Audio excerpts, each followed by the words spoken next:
Hello and welcome guys, मैं जुगल आर्य आप सभी का एक बार और अपने यूट्यूब चैनल जुगल आर्य में हार्दिक स्वागत करता हूं। आज का विषय है कक्षा 10वीं में एक महत्वपूर्ण टॉपिक, जो कि महत्वपूर्ण प्रश्न मैं आपके सामने प्रोवाइड कर रहा हूं। मैंने पिछले वीडियो में त्रिकोणमिति से कुछ संबंधित एक सर्वसमीका सिद्ध करना सिखाया था, जिनसे हम तीनों सर्वसमीकाएं सिद्ध करते हैं। आज हम जो कि आपके अध्याय 6 के अंदर से जो त्रिभुज के अंदर एक प्रमेय होती है जिसका नाम है आधारभूत अनुपातिक प्रमेय या आधारभूत समानुपातिक प्रमेय या थेल्स प्रमेय, इसको हम कवर करने वाले हैं, जो कि परीक्षा की दृष्टि से अति महत्वपूर्ण है। इस प्रमेय का कथन हम लिखना सिखाएंगे आपको, और आपको ये पूरी की पूरी कथन को सिद्ध करना सिखाएंगे। यदि आपको हमारे वीडियो को पसंद आए तो हमारे वीडियो को आप जरूर लाइक कर दें, और हमारे चैनल पर नए हैं तो हमारे चैनल को सब्सक्राइब कर दें। आप सभी का मैं ज़्यादा समय ना लेते हुए आपके सामने सबसे पहले मैं एक डायग्राम को बनाता हूं, जिससे इस प्रमेय को सिद्ध करेंगे और उसके कथन को सीखने वाले हैं। तो दोस्तों, साथियों, हमारे इस वीडियो को आप अपने दोस्तों के साथ ज़्यादा से ज़्यादा शेयर कर दें। हम एक चित्र बनाते हैं पहले त्रिभुज का, जिसे हम ट्रायंगल यहाँ पर लेते हैं। थोड़ा सा एक भुजा खींचते हैं नीचे एक बेस के लिए, फिर एक भुजा थोड़ी सी ऐसे खींचते। आप पटरी स्केल की सहायता से थोड़ा और अच्छा बना सकते हैं। मैं आपके सामने चित्र अभी के अभी बना देता हूं। इस भुजा से इसको मिला देते हैं। अब इस चित्र का नामकरण कर देते हैं, नाम लिख देते हैं इस पे। यहां पर हम ए नाम दे देते हैं इसको।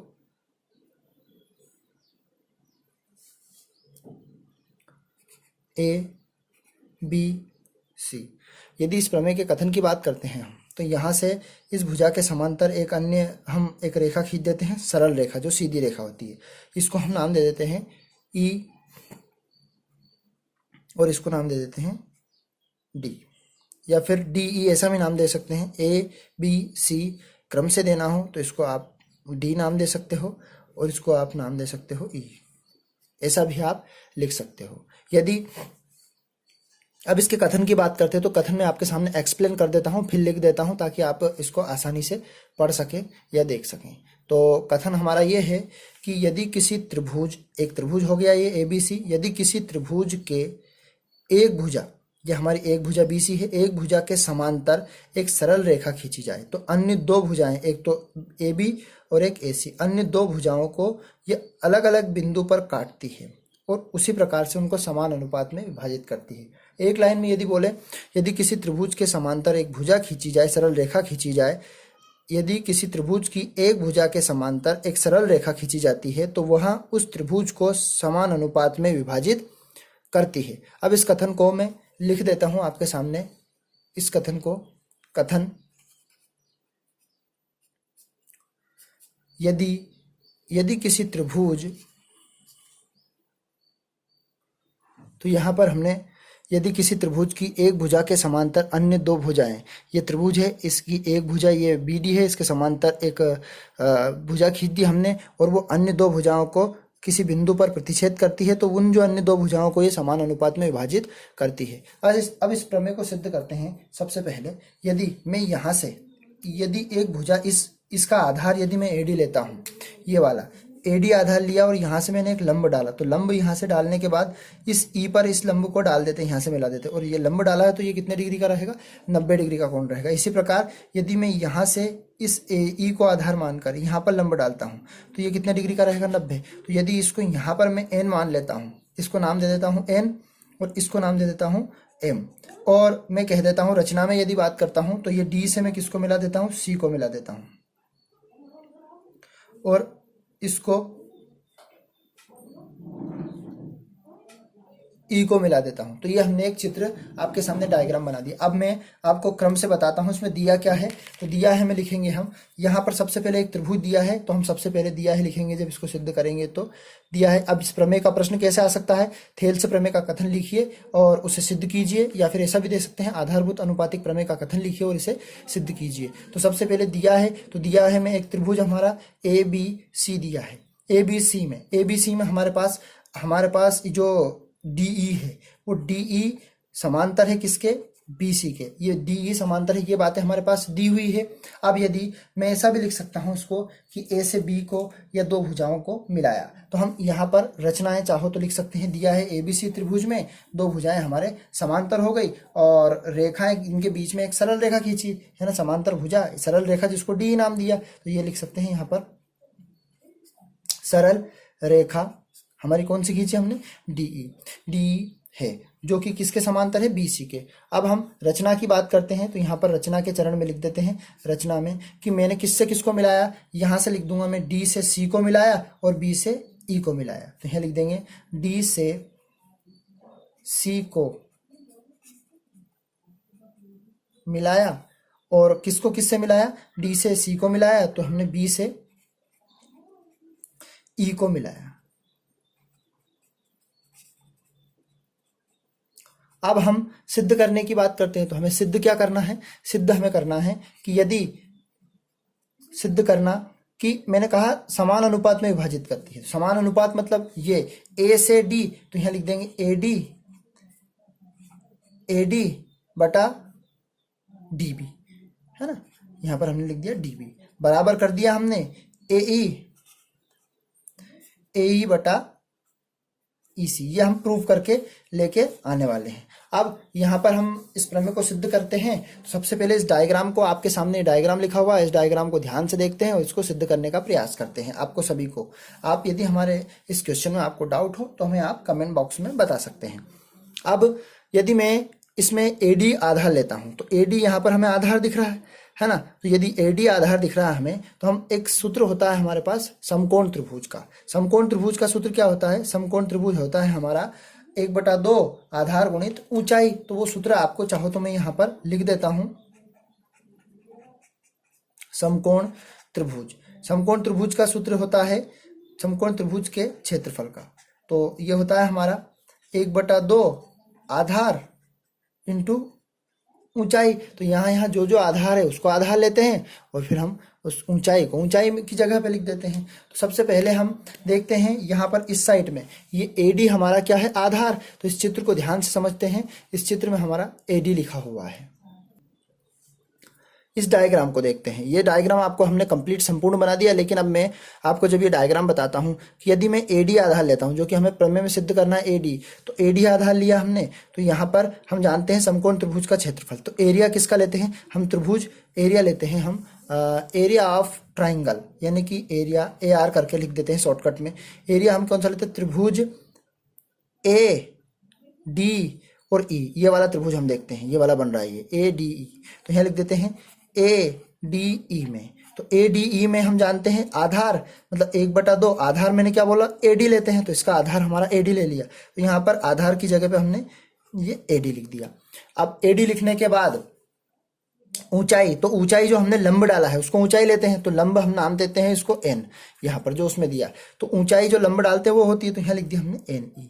अब मैंने कहा ये त्रिभुज लिया, तो इस साइड का त्रिभुज लेते हैं, ये वाला। तो ये वाला त्रिभुज बन रहा है हमारा, इसमें आधार क्या दिख रहा है, DB। तो ये D और B ये आधार इस प्रमेय से ही सिद्ध करके बताएंगे हमको, DB। तो DB ले लिया हमने, तो ये DB यहाँ पर लिखा हुआ है। अब DBC ये वाला त्रिभुज लिया हमने, DBC, तो ये त्रिभुज थोड़ी है, तो हम ये देखते हैं ये गलत ले रहे हैं आप। तो इस प्रकार से हम देखेंगे इसको DBE, इस प्रकार से इस त्रिभुज को, इसीलिए मैंने इस चित्र को अलग बनाया ताकि मैं बारी बारी से अलग अलग एक्सप्लेन कर सकूं, ठीक है। तो DBE लिया हमने, तो यहाँ लिखेंगे एरिया, क्या लिख देंगे, एरिया ऑफ ट्राइंगल मतलब त्रिभुज का क्षेत्रफल, त्रिभुज यहाँ पर लगा दिया, तो हमने लिखा DBE। ये वाला त्रिभुज लिया DBE, तो DBE तो ये भी होता है आपका 1/2, है ना, 1/2 आधार। तो इसका आधार क्या लिया हमने, बोला DB लेना है, तो यहाँ आधार ले लिया DB। अब यहाँ से यदि देखा जाए तो ये और ये इसको मिलाया, तो ये वाली लंबाई और ये वाली लंबाई दोनों सेम है। तो यदि मैं BE लिखता तो BE की बजाय सीधा सीधा मैं क्या लिख दूंगा, यहाँ पर NE, यहाँ पर मैंने NE लिख दिया। अब ये दोनों को बराबर में लिख दिया। यदि मैं इसको और इसको समीकरण बनाता तो इसका सीधा इसमें और इसमें क्या कर देता, डिवाइड कर देता। तो अब बराबर यहाँ लगा देता हूँ, तो इनके बराबर को हटा के आपको समझाने के लिए सीधा एक स्टेप कम हो जाएगी। तो 1 से 1 क्या हो जाएगा, ये 1/2 से 1/2 कैंसिल, NE से NE कैंसिल। तो आपका जो क्षेत्रफल बना AR त्रिभुज एरिया जो आपका है ADE का क्षेत्रफल के बटे में हमने क्या लिखा है, त्रिभुज DBE का क्षेत्रफल, और यहाँ पर लिख दिया AD/DB। ये हम इसको इक्वेशन नंबर 1 नाम दे देते हैं। अब इसी प्रकार से इस चित्र में ये वाली बात हम यदि भूल जाते हैं तो यदि मैं डालता हूँ यहाँ से थोड़ा सा इसका एक लंब डालता हूँ तो ये यहाँ से लगाकर ये लंब आपको ए ई आधार वाली भुजा पे पड़ा, जो कि हम अब आधार ए ही लेंगे और यहाँ से इसको मैं क्या कर देता हूँ, मिला देता हूँ इसको। तो यदि मैंने कहा ये वाली लंबाई के बराबर रहेगी और इसको क्या नाम दे दिया हमने, एम नाम दे दिया। अब हमने उस साइड का ले लिया, अब इस साइड का लेना है। तो त्रिभुज तो ऊपर का सेम ही रहेगा, त्रिभुज सेम रहेगा तो इसका एरिया क्या ले लेता हूँ मैं, थोड़ा सा आपको समझाने के लिए ये एरिया लेता हूं मैं ए आर, मतलब एरिया त्रिभुज ए डी ई, क्योंकि ऊपर का त्रिभुज तो सेम ही रहेगा और इसका आधार हमने पहले ए डी लिया था। अब इस साइड में आपका आधार क्या है, ए ई, तो हम ए ई यहाँ पर आधार ले लेते हैं। तो यहाँ ले लेते हैं ए ई, है ना। तो 1/2 तो सेम रहेगा आपका, तो ये लिख दिया हमने 1/2 और गुणा में ए ई इसका एरिया और यहाँ पर आपने डीएम, हम या एम डी भी कर सकते हैं,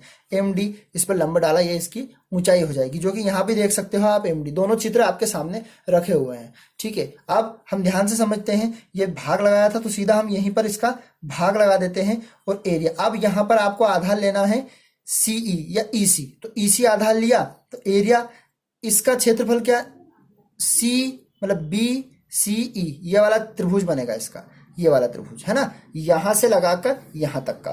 तो हम देखते हैं बी सी ई, ये बी सी ई और बटे में हमने लिख दिया इसका 1/2, इसका आधार क्या है, तो ये सी ई। और यहां से इस भुजा को यदि देखूं मैं तो यहां से कौन सी भुजा, माफ करना साथियों, इसमें थोड़ा सा त्रिभुज हमने गड़बड़ लिया, क्योंकि यहाँ पर आपको आधार ईसी लेना है। तो ईसी तो ठीक है, लेकिन यहाँ से इस त्रिभुज की बात करते हैं, क्योंकि हमने इस वाले पर लंब डाला था और यहाँ से इस साइड हम आए थे, तो ये आपका बनेगा सी डी ई। तो थोड़ा सा हम लिख देते हैं यहाँ पर थोड़ा सा सी डी ई, ये तो यहाँ पर आधार तो ईसी ही रहेगा, लेकिन जब हमने इस वाली लाइन खींची तो मैंने क्या बोला, ये वाली और ये वाली दोनों बराबर होती है। तो ये यदि मैं डीसी लिखूंगा तो एक अगले स्टेप में एमडी लिखना पड़ेगा, तो सीधा मैं यहाँ क्या लिख देता हूँ, एमडी। तो यहाँ पर 1/2 से 1/2 कैंसिल हो जाएगा, एमडी से एमडी कैंसिल हो जाएगा। तो अगले स्टेप में क्या बचा हमारा, हमारे पास बचा जो क्षेत्रफल है आपका, एरिया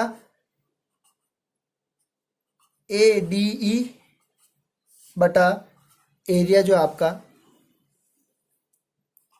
वो बचा है आपका सी डी ई, है ना, और इसके बटे में हमारा ए ई बटा ई सी। यदि मैं थोड़ा सा देखता हूं यहाँ पर, एक थोड़ी बात बताने जा रहा हूं आपको, यदि दो त्रिभुज होते हैं, यानी कि ये यहाँ पर लिखे हुए हैं त्रिभुज, इन त्रिभुजों के ऊपर वाला यदि हम देखते हैं कि एरिया ए डी ई, तो ए डी ई इसके ऊपर वाला एरिया दोनों बराबर हैं, तो ये तो लेकिन नीचे वाला थोड़ा अलग दिख रहा है। तो हम देखते हैं कि दो समांतर रेखाओं के बीच में एक तो त्रिभुज बन रहा है हमारा सी डी ई और एक त्रिभुज बन रहा है हमारा बी सी ई, ये त्रिभुज, ये वाले त्रिभुज, दोनों त्रिभुज बन रहे हैं ये।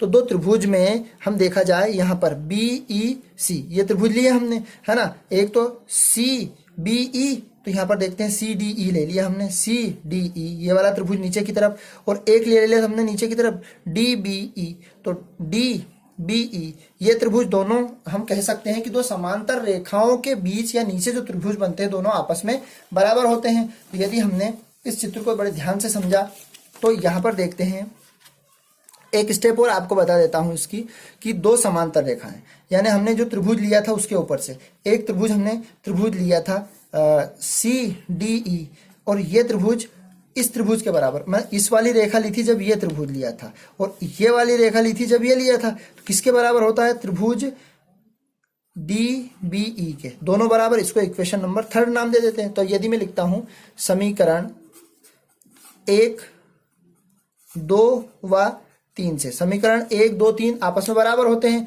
समीकरण नंबर 1 क्या है आपका, समीकरण नंबर 1 ये है, तो इसकी ए डी बटा बी डी, यहाँ लिखा हमने ए डी बटा बी डी बराबर इस समीकरण की ए ई बटा ई सी, तो ए ई बटा ई सी, और यही हमें समान अनुपात में विभाजित करने वाली प्रमेय। लेकिन ऊपर मैंने आपको थोड़ा सा समझाया कि जो ऊपर वाली भुजा है, ये ऊपर वाला त्रिभुज का क्षेत्रफल, ये दोनों बराबर है, लेकिन नीचे वाला त्रिभुज तो मैंने कहा दो समांतर, यहाँ पर चाहो तो आप एक लाइन लिख सकते हो कि दो समांतर रेखाओं के नीचे यदि त्रिभुज, इन दोनों के बीच में त्रिभुज बनते हैं तो वो त्रिभुज का जो क्षेत्रफल होता है वो आपस में कैसा होता है, बराबर होता है। इसलिए यहाँ पर मैंने थोड़ा सा लिखा है कि CDE, तो ये CDE लिखा हुआ है, और यहाँ पर DBE, तो ये DBE, दोनों आपस में क्या होते हैं, बराबर। यदि ऊपर वाले बराबर हैं और हर भी बराबर हैं तो तीनों समीकरणों की हम यदि क्या कर देते हैं, तुलना, तो ये आपके आधारभूत अनुपातिक प्रमेय, तो ये आपकी हेंस प्रूव्ड हो गई। हमने आपको आज आधारभूत अनुपातिक प्रमेय क्लास 10th का आपको एक महत्वपूर्ण थ्योरम जो कि सिद्ध करके बताई है। यदि आपको हमारे वीडियो में किसी भी प्रकार का डाउट है तो हमको कमेंट कर आप बता सकते हैं। इस प्रमेय में किसी प्रकार की समस्या, ये आपको 10वीं में महत्वपूर्ण 4 अंक दिलाने के लायक ये प्रमेय हमने सिद्ध करवा दी। वीडियो यदि आपको पसंद आए तो साथियों हमारे वीडियो को शेयर कर दें अपने दोस्तों के साथ, ताकि वो भी आधारभूत अनुपातिक प्रमेय का लाभ ले सके। जय हिंद साथियों, अगले वीडियो के साथ जल्द ही हम आपके सामने उपस्थित होंगे।